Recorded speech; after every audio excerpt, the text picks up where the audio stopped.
Dude, let's go, man. I'm on the freaking stage. It's unbelievable. Okay. Sat Sri Akal, Paji. What's good, man?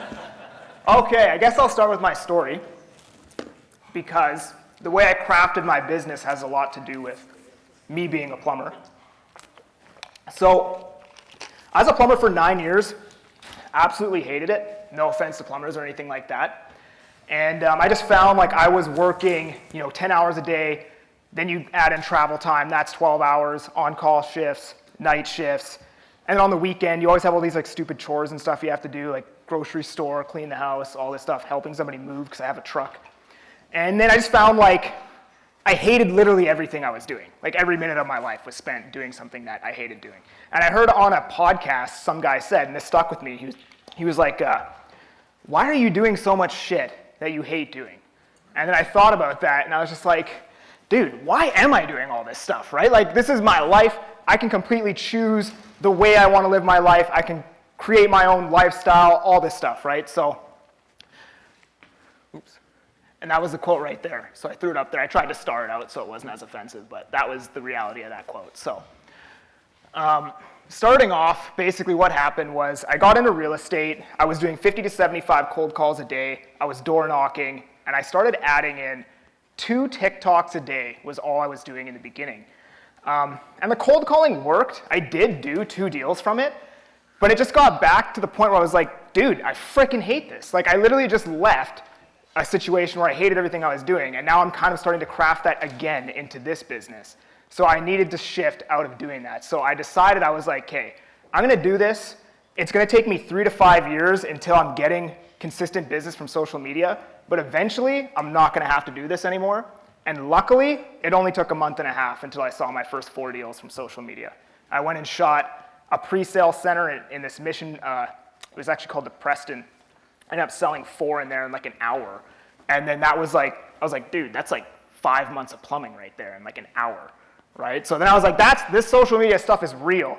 And then I doubled down on it. I started putting out like 5 TikToks a day, multiple Instagram stories, as many reels as I could. I later on added in YouTube as well. So why I got into social media, and these are like the 5 pillars, I guess I would say, behind why I chose it. So number 1, attention equals currency. So today especially, I would argue that it's always been like this, but today especially we are in an attention-based economy. So if you look across any industry, there's obviously some outliers, but the outliers don't disprove the rule that the people who are making the most money typically have the most eyeballs on them. Conor McGregor's a good example. He's not even a top 5 fighter, but he gets paid substantially more than any other UFC fighter has ever been paid because he garners the most attention when he steps in the ring. And then you have people like the Jake Paul brothers, which I don't even really know what they're talented at, but they're just making a crap load of money now because they just get a lot of eyeballs, right?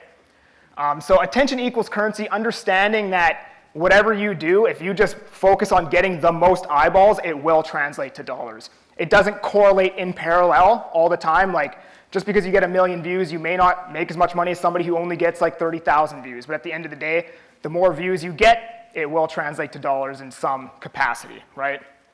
And then there's overvalued and undervalued attention. So a lot of realtors won't like this, but I do believe it to be the truth that bus benches, flyers, all these things are overvalued attention, right? You spend like, I don't know how much it costs, probably a couple grand to flyer 20,000 homes, and then what's the impact of that, right? Half of them are going in the recycling before they even look at you, and the people who do look at you, it's literally just a picture, right? There's no emotional impact of that picture, nothing to really remember you by. Imagine if you just shot a video, target it towards your neighborhood, and then ran that 5 grand or 20 grand through the video. Everyone who was watching that video would at least have something to remember you by, the way you talk. Maybe you made them feel something in the video. It's a lot more powerful and rememberable than just a picture on a flyer. And I do believe it to be the same thing with bus benches. Although they do work and there's a place for them. Like if you just want to do business in just your area, that's what they're great for, right? But a billboard over Highway 1, the driver's looking at the highway, and then the person in the passenger seat is on TikTok. That's where the attention is, right? Supply and demand. So attention operates exactly like the economy. It operates on supply and demand. So when I first got into real estate, Gary Vee had been talking about TikTok. He'd been talking about it since it was called Musical.ly, which a lot of people probably don't even know. It had a different name when it was first launched.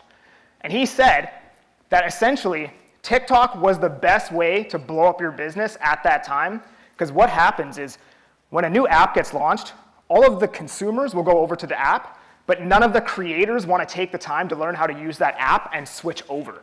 So what ends up happening is you have all these people consuming content on that app and only this many people creating it. Therefore, it's way easier for your post to show up on somebody else's feed. And this is why when people were like, because TikTok used to be the whole basis of my business, they're talking about banning it. People were like, what's going to happen if they ban TikTok for you? And I was like, well, I don't care, because all of that attention is just going to shift to another platform. And I'll just go to that platform or whatever. At the end of the day, it doesn't matter. And this is also why I don't like to talk about hashtags and algorithms or any of this stuff, because at the end of the day, social media is ran on attention.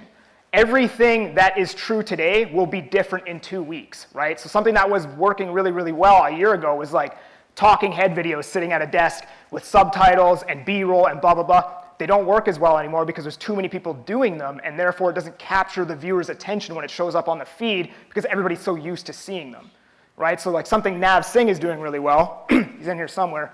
He's doing talking head videos, but he's doing them in a dynamic way, where he's like standing outside, or it's like talking head from the side. It's still talking head, but people aren't used to seeing it like that. It's a pattern disrupt. So that's why it's working for him, right?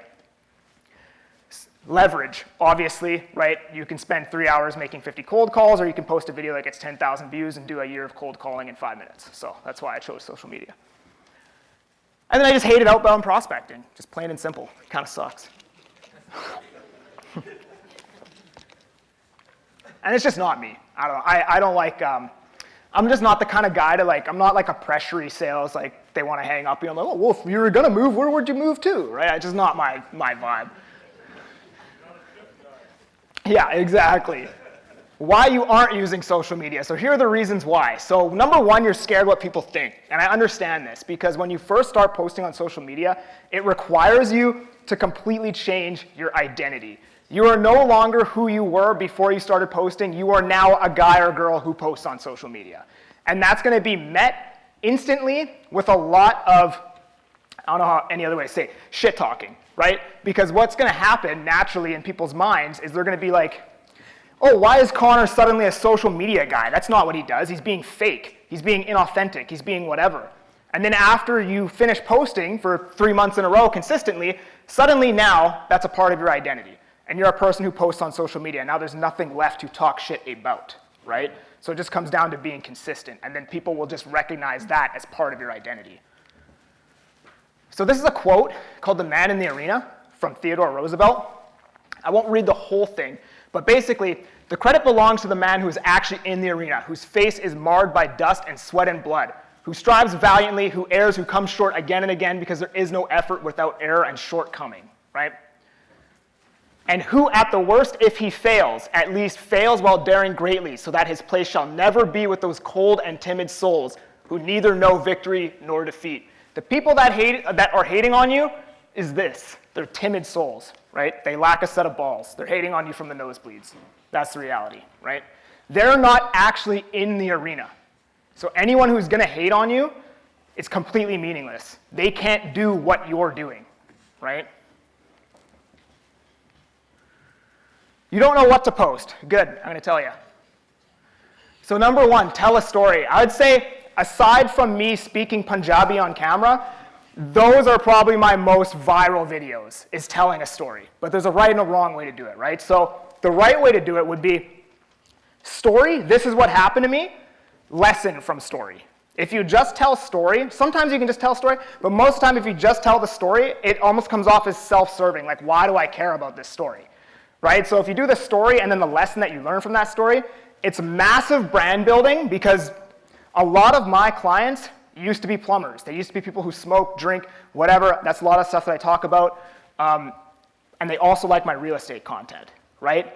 You telling the story gives the viewer something to align with. That's part of the brand, and people will do business with brands because something about that brand they align with, right? So telling a story is huge. Neighborhood videos. So I always tell people, don't talk about stuff you don't know about, right? If you don't understand the macroeconomic outlook of Canadian real estate, don't talk about it. Talk about your neighborhood. If you live in Surrey your whole life, you have authority to speak about Surrey because people outside of Surrey don't know anything about Surrey, right? So you can talk about top 3 best areas in Surrey, top 3 cons, top 3 pros of living in Surrey. Talk about stuff coming to Surrey, new developments, whatever. Just talk about your neighborhood. And those work really, really well on YouTube, by the way. YouTube is a little bit more technical than just short form. That's when algorithms, hashtags, titles, and thumbnails come into play. Short form, I really just think it comes down to almost who you are, right? Green screen videos, these work amazing. I'd say the bulk of my business has come from these. Green screening a news article, pointing at the article. But here's the thing, anytime you ever give the audience information, always follow it up with opinion, because they can get the information from anywhere. People don't follow you for the information, they follow you for your opinion on that information. If there's no opinion, there's no reason why somebody should follow you. You do have to be polarizing to a certain degree, right? Because they can get that information from anywhere. Green screening, like, you know, maybe a rendering of a pre-sale. I've sold a lot of pre-sales from doing that, right? I've even green screened like other people's tweets or other people's Instagram posts and then just added my opinion onto that. Stuff like that, right? And then market stats, listicle videos, that's top 5 this, top 5 things I wish I knew before moving to X city, top 3 pros of living here, top 5 worst areas. Rip off and duplicate. You don't need to present a new idea. You just have to present that idea in your own words the way that you understand it. So you'll notice a lot of the content creators today, they pretty much just all say the same thing in different words. But I pretty much follow them all because I appreciate the way this guy says it, and I like the way that that guy presents it. And at the end of the day, it's because of their perspective and the things that they're exposed to. And maybe his perspective, although he's saying something, it doesn't hit as hard as the way that that guy says it. They're saying the same thing, but it's just like the perspective from the way he views that topic resonates with me more. So you can literally, like there's one guy who used to be on my team who literally just takes my videos and then just does them again in Punjabi, and they still get like 50,000 views. So like you don't need to have a new concept.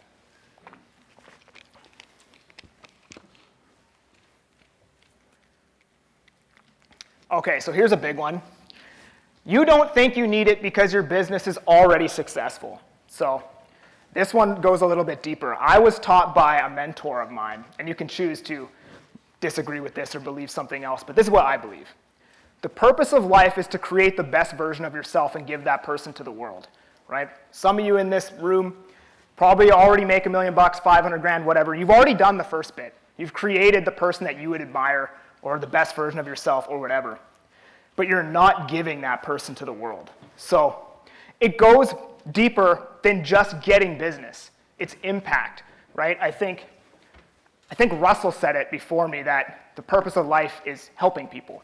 Well, when you create the best version of yourself and you give that person to the world, you're helping them. If you don't create the best version of yourself, then there's no reason why anybody should ever listen to anything you say, right?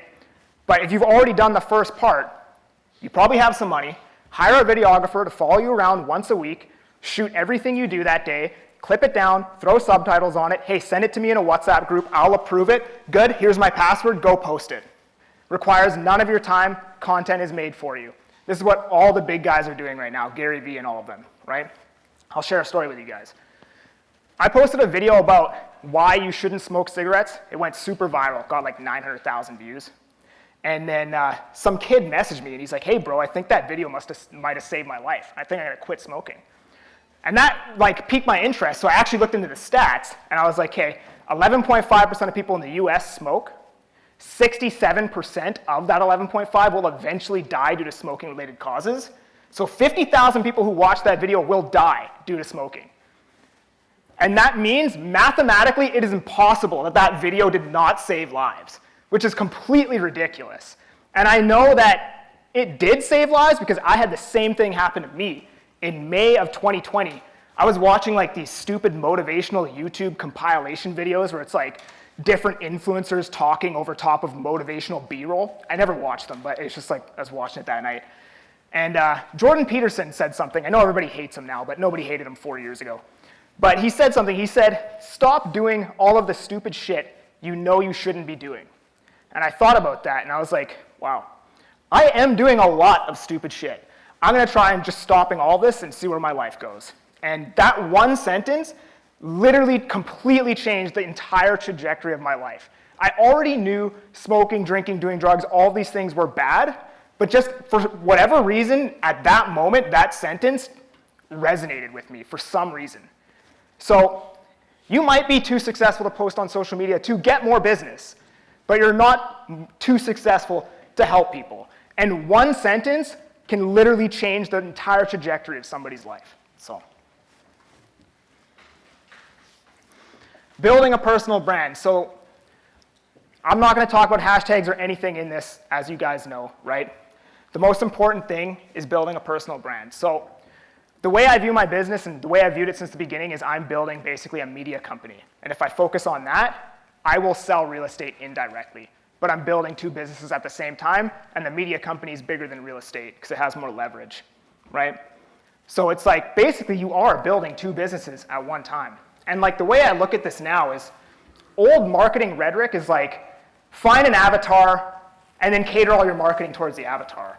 Here's the thing about a personal brand is that if you're just you on camera authentically and consistently for a long time, you will naturally build a strong personal brand, and the avatar will find you. People who resonate with the brand are the avatar, because we want to work with people who are like us. So if you're just you on camera and you showcase that to the world, those people will naturally find you. You don't need to worry about, oh, who's my avatar and how do I cater the marketing towards this person, whatever. Just frickin' be you, and they'll find you. It's that simple, right? And I think like when it comes to a personal brand, the biggest thing is like not the content, not how do I structure this hook, what time of day do I post, any of this crap that people are teaching. If you're building a personal brand, because views don't equal influence, right? You will do more business with the views you have if you have a strong personal brand. What's the most important thing is the person. So focus on making the person better. Don't focus on the content. Stop drinking frickin' flights of craft IPAs. Stop eating like crap. Go to the gym. The person will get better, and the brand will be stronger. It's that simple. Focus on that. So it's like that's always what I tell new agents. Like, what's one piece of advice? Dude, you're getting hammered every weekend and smoking cigarettes. Stop doing that. Your life will instantly be better.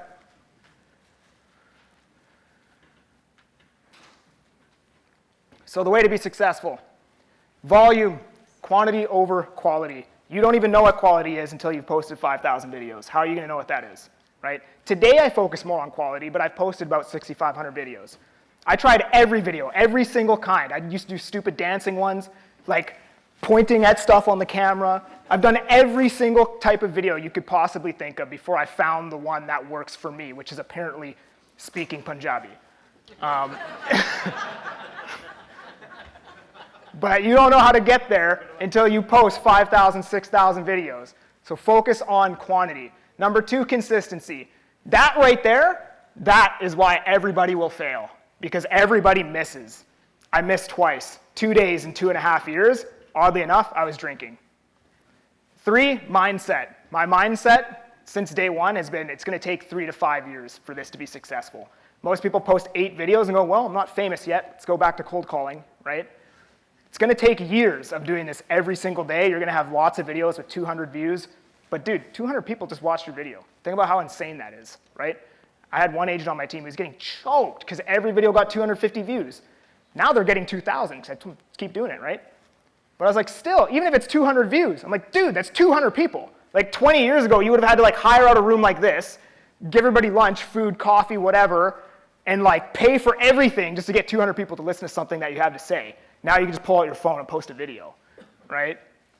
Trial and error, just keep trying stuff. And then number 5, I touched on it earlier, it's just you have to have, if you're going to go the value creator, if you're going to try to educate people on different topics, you need to have an opinion. Otherwise, people are not going to follow you. You have to have an opinion.